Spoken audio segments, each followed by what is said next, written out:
Nawasak ang harapang bahagi ng truck na ito. Ito'y matapos makabangga nito ang kasalubong nitong motorsiklo sa Barangay 3, San Ildefonso sa bayan ng San Nicolas, Ilocos Norte. Nangyari ang insidente bandang 1:00 ng madaling araw kanina, February 7. Itong Isuzu forward truck, galing po siya ng Cagayan, papuntang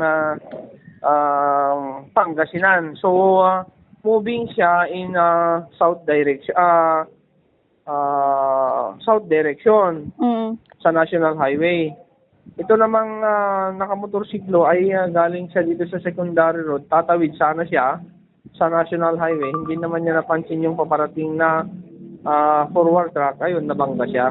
Naisugod pa sa pagamutan ng 2 lalaking sakay ng motorsiklo pero idineklara din silang dead on arrival na pawang nagtamo ng malalang sugat sa ulo at iba't ibang bahagi ng katawan. Bale, yun sa pagkabangga niyan, bale nakaladkad kasi sila. Kaya tumama yung mga katawan nila at saka ulo sa kalsada po.